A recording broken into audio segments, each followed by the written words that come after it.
தற்போதைய அண்மை செய்தி.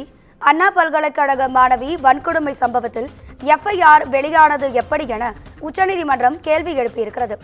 மாணவியின் விவரங்கள் தற்போதும் சமூக வலைதளங்களில் உள்ளதாகவும் உச்சநீதிமன்றம் தெரிவித்திருக்கிறது. சென்னை காவல் ஆணையருக்கு எதிரான உயர்நீதிமன்றத்தின் கருத்துக்களுக்கு உச்சநீதிமன்றம் தடை விதித்திருக்கிறது. காவல் ஆணையருக்கு எதிரான ஒழுங்கு நடவடிக்கை எடுக்க உத்தரவிட்டதை தொடர்ந்து உச்சநீதிமன்றம் இந்த தரப்பான விவாதத்தையும் தெரிவித்திருக்கிறது. தொழில்நுட்ப கோளாறுகளுக்காக எஃப்ஐஆர் வெளியானதாக தெரிவிக்கப்பட்ட தகவலையும் உச்சநீதிமன்றம் மறுத்திருக்கிறது. இது தொடர்பான அண்மை செய்தியை நாம் பார்த்துக் கொண்டிருக்கிறோம்.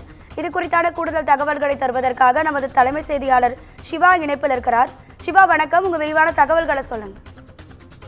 அதிகா அண்ணா பல்கலைக்கழகத்துல மாணவிக்கு நடந்த இந்த பாலியல் வன்கொடுமை வழக்கு தொடர்பான தமிழக அரசு சார்பில் மேல்முறையீடு மனு உச்சநீதிமன்றத்தில் தாக்கல் செய்யப்பட்ட நிலையில இந்த மேல்முறையீடு மனு மீதான விசாரணை என்பது இன்றைய தினம் நடைபெற்று வருகிறது. நீதிபதி நாகரத்னா தலைமையிலான அமர்வு இந்த வழக்கின் மீதான விசாரணையை நடத்தி வரக்கூடிய நிலையில இதுல தமிழக அரசு சார்பிலும் தமிழக காவல்துறை சார்பிலும் மனுதாரர் சார்பிலும் பல்வேறு வாதங்கள் முன்வைக்கப்பட்டிருந்தன.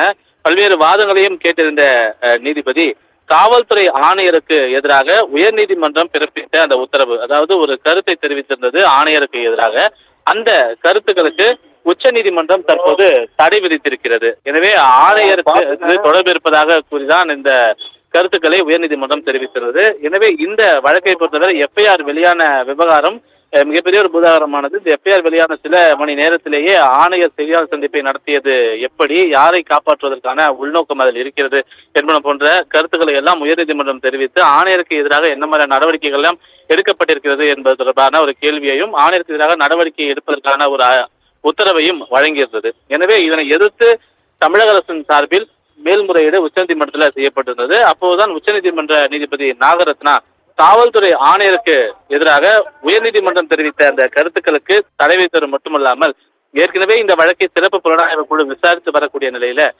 அந்த விசாரணையில இந்த கருத்துக்களும் இந்த உத்தரவும் எவ்வகையிலும் பாதிப்பை ஏற்படுத்தாது என்ற ஒரு விவரத்தையும் நீதிபதி நாகரத்னா தெரிவித்து இந்த வழக்கில் குறிப்பிட்டிருக்கின்றார்.